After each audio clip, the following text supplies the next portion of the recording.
All right, here's all the lenses I'm using for the S5II and the S5IIX. Actually, let me make sure I have my intro right. This is a quick breakdown of all the lenses I'm using right now for the Lumix S5II and S5IIX. It's not an in-depth review. Basically, it's what I'm using, why I'm using them, and who I think they're for. If you're new here, my name is Caleb, and I've been using Lumix cameras since the GH4, and on this channel I've got a ton of Lumix content from the GH6 to the GH5 to the S5II, S5IIX. If that's something you're interested in, make sure you hit that subscribe button and bell so that you don't miss any new videos that come out. Now, when Lumix first came out with full frame and the L mount, I was a little bit skeptical. I made some S5 videos saying, you know, the lens lineup wasn't totally there yet, so I was having a hard time jumping on board. Well, since then, you know, that was probably, what, 2 or 3 years ago, somewhere in there. Since then, the L mount lens lineup is actually pretty incredible, and so I'm fully on board with the Lumix full frame L mount series of cameras. And thanks to Lumix, I've been able to use the S5IIX and the S5II, which is right there, as well as some incredible lenses. And this is everything that I'm using right now for my setup and the different areas that I'm using them. First of all, I'm just going to group this first series of lenses together, and that's the S series of lenses by Lumix. These are pretty inexpensive fast primes at f1.8, but I love the form factor. They're easy to put on rigs. It comes from everything from 18mm, which I have right there, to 24mm, 35mm, 50mm, and then 85mm. But these S-series primes are very lightweight, easy to carry around, great to travel with. And I actually use these on a lot of different interview type shots because even wide open at f1.8, you're getting some great separation from the background, and usually I'll step it up to about 2.0 or 2.8 even if you're having a hard time keeping people in focus. But with the autofocus on the S5II and S5IIX, I mean, these lenses work great. So in that case, you actually don't have to worry too much about it. And on this 18mm, on this shot, I'm actually using f1.8 for this. And for some of these talking heads, for some of my own content, I actually like shooting a little bit wider. So 18mm, you know, 24mm. I think these S-series primes are really for anybody who wants to get into making videos, or, you know, they're great photography lenses too. I don't use them for photography, but I know people who do, and they love them for photography. So at a fairly inexpensive price point, you can even get some packages where, you know, you get like the 50mm included or the 85mm included. If you're looking for some great primes for your setup for the S5II, S5IIX, this is a great way to go. Then if you're using any type of follow focus and want to rig it up, get these little rings. Small rig has these little rings. I'll link them below. That way you can rig it up with a follow focus and, you know, put it on your cinema rig. The next lens that I'm going to talk about is the do-it-all lens, and that's the Sigma 24-70. And I went with the Sigma 24-70 f2.8 over the Panasonic Lumix because this was, you know, several $100s cheaper.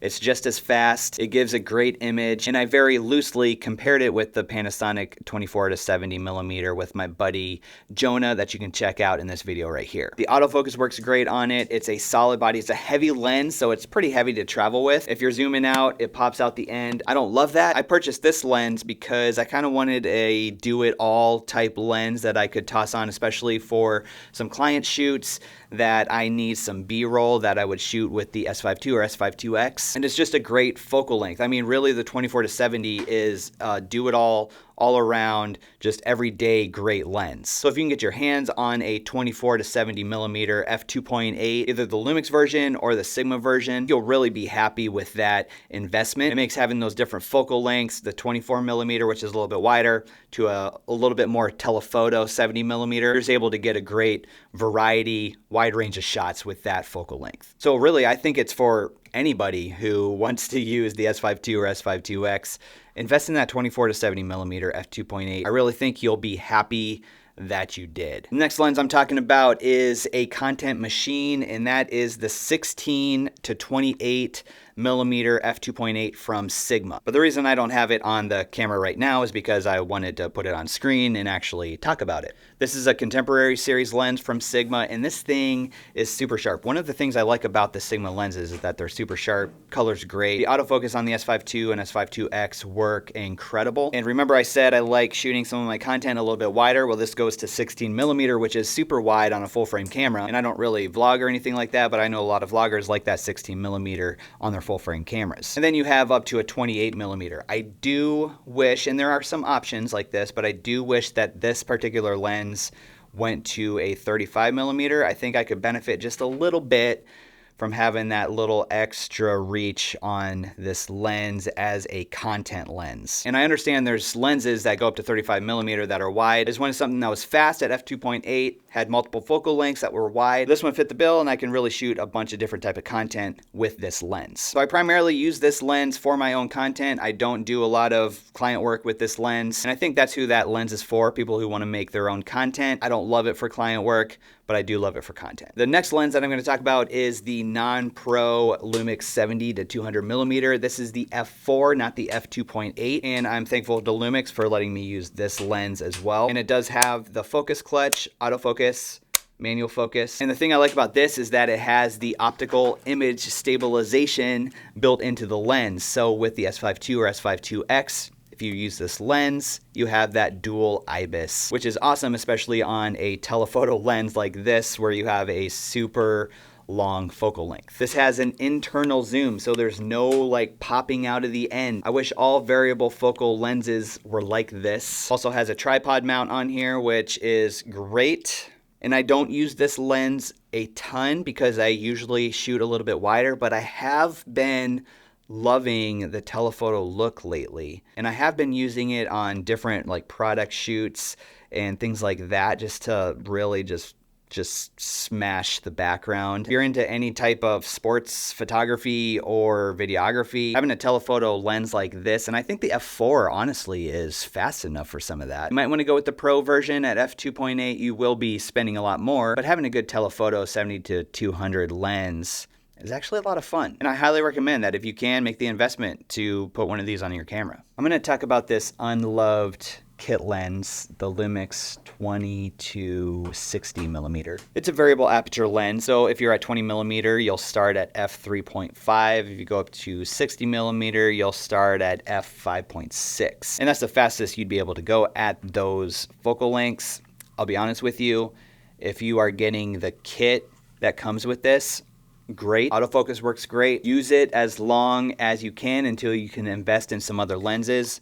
But I don't love this lens. And honestly, since some of these other lenses, this just sits on my shelf. But like I said, if it comes with the kit that you get, and this is the only lens you have, take full advantage of it, try to make some money with it. It is the same front thread size as these S series primes. So if you do like a variable ND filter or something like that, it will fit on some of these other S primes if you decide to go with that. So who is this lens for? Well, it's probably for somebody who got the kit and this lens came with the camera. Use this lens as much as you can, and if you have the opportunity to shoot for some clients, make some money with this lens, and then use that money to upgrade to some of these other types of lenses. But use what you have first. The next lens that I like is a little bit more of a creative style lens, and this is the 35T 2.9 anamorphic lens with the amber flare from Sirui. And it's super small, but really powerful lens for some of those more creative types of shots. I think it's good to keep a creative style lens